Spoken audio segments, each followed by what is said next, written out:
আসসালামু আলাইকুম প্রিয় দর্শক। আজ আমি আপনাদের এমন এক সত্য ঘটনার সাক্ষী বানাতে চাই যা শুনলে আপনার গায়ের লোম দাঁড়িয়ে যাবে। আমরা জানি সিংহ বনের রাজা, সে হিংস্র, সে মানুষ খেকো। কিন্তু আপনি কি কখনো শুনেছেন এক সিংহ আল্লাহর এক প্রিয় বান্দার জানাজায় মানুষের কাতারে দাঁড়িয়ে সিজদা করছে? আপনি কি জানেন সেই সিংহটি কথা বলে মানুষকে শিরকের অন্ধকার থেকে তাওহীদের পথে ফিরে আসার ডাক দিয়েছিল? আজকের ভিডিওটি কোনো সাধারণ গল্প নয়, এটি এমন এক আধ্যাত্মিক বিপ্লবের ইতিহাস যেখানে আল্লাহ তাআলা একটি পশুকে দিয়ে মানুষকে শিখিয়েছেন যে ইবাদত কেবল আল্লাহর জন্য আর সম্মান আল্লাহর অলিদের জন্য। ৩০ বছরের ইসলামিক গবেষণার নির্যাস থেকে আজ আমি আপনাদের সামনে এই অবিশ্বাস্য অথচ সত্য ঘটনাটি তুলে ধরব। ভিডিওটি শেষ পর্যন্ত দেখুন, কারণ শেষে রয়েছে এমন এক বার্তা যা আপনার ঈমানী চেতনাকে পুনর্জীবিত করবে। ঘটনাটি কয়েকশো বছর আগের একটি শান্ত গ্রাম, যার পাশে ছিল গভীর অরণ্য। সেই গ্রামের মানুষের রাতের ঘুম কেড়ে নিয়েছিল এক বিশালকায় মানুষ খেকো সিংহ। প্রতিদিন কোনো না কোনো ঘর থেকে গবাদি পশু উধাও হতো, এমনকি শিশুদের ওপরও হামলা শুরু হয়েছিল। গ্রামবাসীরা ভয়ে তটস্থ থাকত। প্রাচীন ইতিহাসে পাওয়া যায়, আল্লাহ তাআলা যখন কোনো জনপদকে পরীক্ষা করতে চান, তখন অনেক সময় প্রাকৃতিক কোনো শক্তি বা প্রাণীকে তাদের ওপর প্রবল করে দেন। গ্রামবাসী আল্লাহর কাছে রোনাজারি করছিল, হে আল্লাহ, আমাদের রক্ষা করুন। ঠিক সেই মুহূর্তে গ্রামে প্রবেশ করেন এক নুরানি চেহারার বুজুর্গ। তার হাতে তসবিহ, পরনে সাদা পোশাক। গ্রামবাসীরা তাকে সতর্ক করল, হুজুর পালান, এই পথে সিংহ আছে।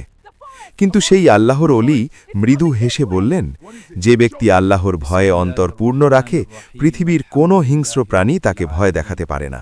সেই রাতে ঘটে গেল ইতিহাসের সবচেয়ে বড় মোজেজা।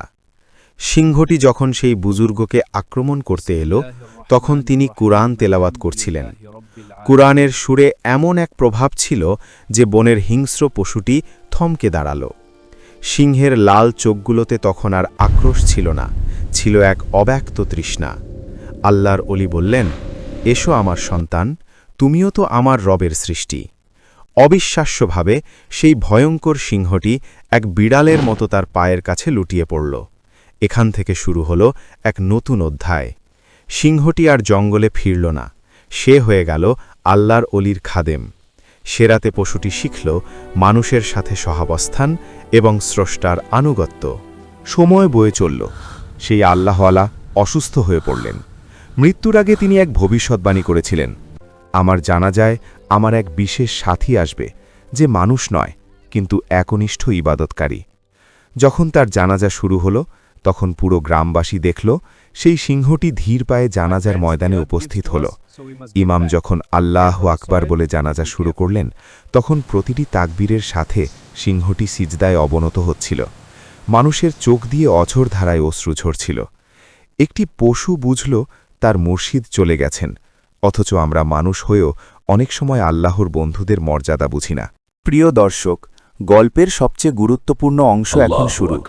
অলির মৃত্যুর পর মানুষ তার কবরকে ঘিরে শিরক শুরু করল। কবরে চাদর চড়ানো, কবরের কাছে সন্তান চাওয়া এবং সেই সিংহকে বাবা সিংহ উপাধি দিয়ে তার কাছে মানত করা শুরু হল।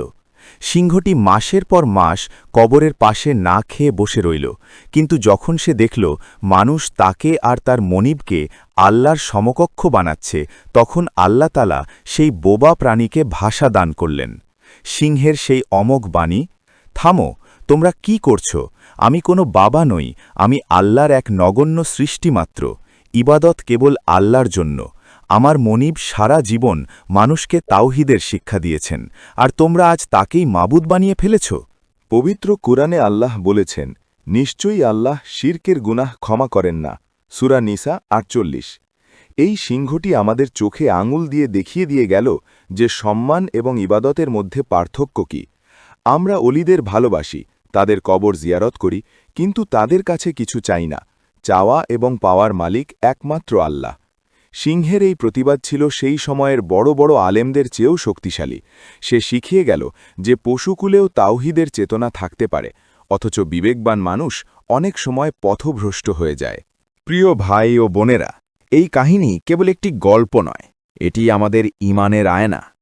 আজ আমাদের সমাজে পীর মুরিদি বা দরবার সংস্কৃতির নামে যে শির্ক চলছে, এই সিংহের গল্প তার বিরুদ্ধে এক চরম চপেটাঘাত।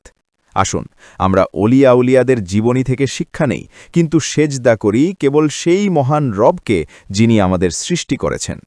আপনারা যদি চান আমি এমন আরও শিক্ষণীয় এবং অলৌকিক সত্য ঘটনা নিয়ে আসি, তবে কমেন্টে আপনার মতামত জানান। আজকের এই ভিডিওটি অন্তত 5 জন বন্ধুকে শেয়ার করুন, যাতে তারা শিরকের অন্ধকার থেকে বাঁচতে পারে। আমাদের চ্যানেলে নতুন হয়ে থাকলে সাবস্ক্রাইব করে বেল আইকনটি চেপে রাখুন। দেখা হবে পরবর্তী ভিডিওতে। ততক্ষণ আল্লাহ হাফেজ।